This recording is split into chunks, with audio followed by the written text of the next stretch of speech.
So in today's video, we're going to be talking about double taps. Now, this is a mechanic that players definitely do not utilize enough at the lower ranks. So if you are below GC and looking to improve, then I've created a training pack just for you. So let's get into it. So with this first shot, I just show you the shots. It's a ball over like this. This will happen a lot in your games. Now, one thing I always suggest is when your teammate has a free clear, then you always want to be pushing downfield. Now, the trouble is I see a lot of people aerial and then they're not really sure what to do after, right? Now, what's important is you have to be able to fast aerial with a shot like this. A fast aerial is simply just that. So you're double jumping and boosting at the same time. So you want to be able to do this. If you can't do this, then just practice that first. Get that down. One thing I see players do all the time is they go for straight shots. So instead of going for a shot in a scenario like this, you want to go for the double tap. And how you get a nice touch on this shot onto the backboard is air roll. If you're not using air roll, then you really need to, because you air roll to the left and then I can air roll to the right. So I'm basically going left and then right like that. So left, and then as I touch the ball, it has to be as you touch the ball. That's important. So you're air rolling to the right as soon as you touch the ball. Like, so as soon as your car makes contact with the ball, you're air rolling into the ball. Because if you don't air roll and you just get a touch like that, you see the ball pushes my car back. So you look to hit the bottom of the ball, and then as you do that, you just air roll into it.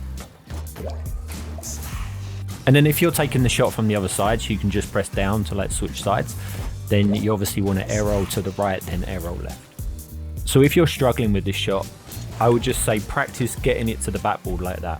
Like, so it hits the actual backboard. Because if you hit the shot like this, then it's going to be very difficult for you to catch up and actually get the double tap.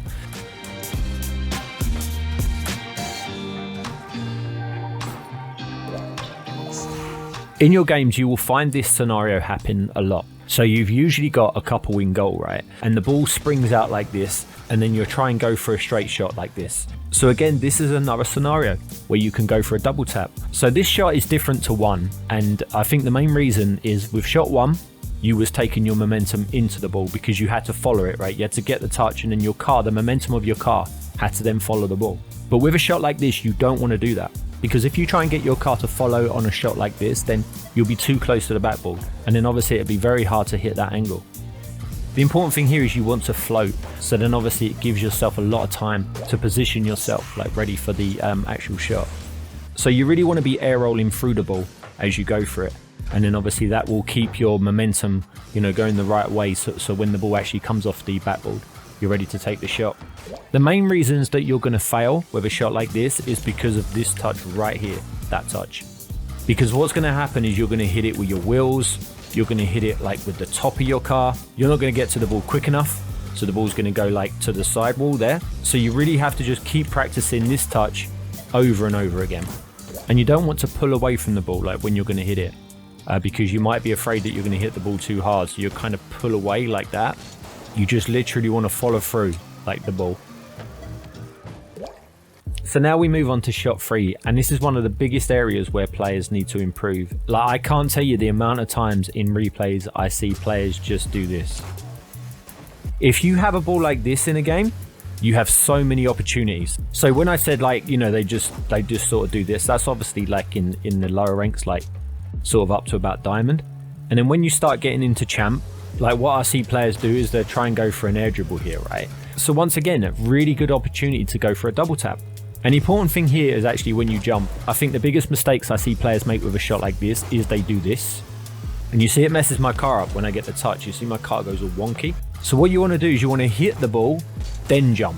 Obviously not as slow as that. So you hit the ball and then you fast aerial. So hit, fast aerial, and look how much time I have. Like, I have so much time once I hit this ball. Like, the other team are going to jump. Yeah, so the defenders are going to jump to try and save the shot, thinking it's going to be a shot. And then I'm up in the air, and then I can hit it under them, over them, like wherever I want. I've got so much time. Like, you never want to be straight shooting this, ever. Like, obviously, if the goal's open, yeah, you can do it then. But I'm saying, other than that, you never want to go for a straight shot here. Again, the important thing here is that you float. Because if you hit the ball like this, then go up like this, look how close to the backboard I am. Look how hard that shot is. Don't make the shot hard for yourself. Like, there's no reason for you to be this close to the ball when it comes off the backboard. So I'm giving a lot of distance between the backboard and my car. And then to finish us off, we have a double tap off the wall. Now, I think these are really useful because it's a really quick way to get the ball to the goal. Whereas if you go for an air dribble, like it's going to be a lot slower. But if you want to go for just a basic double tap off the wall, as I come off the wall, I air roll to the right. So I just jump, air roll. So it's just jump, air roll like that. And then you don't really want a front flip like that. You want a diagonal flip. So you want a diagonal flip to the ball like that because it keeps your momentum going with the ball. You kind of want to be aiming to get the ball to this post here, like this side, because then you will have enough boost to be able to get the double tap. Whereas if you hit the ball to the left part or to the left side, you probably won't have enough boost to catch up with it. So just get it down so you can hit that post every time. And you want to make sure you don't hit this out too far, because again, it will take you more boost to catch up with the ball. Like, you want to make sure you save your boost for the actual shot. Because like if I hit this away, look, see, I have to boost. So you just light touch, come off the wall, hit it, and then obviously you get your double tap. Now, if you want to try this training pack for yourself, the code is on the right, and I will also leave the code in the description of this video. But that's where we're going to leave this one. If you enjoyed the video, then please hit the like button. But thanks for watching, and until next time.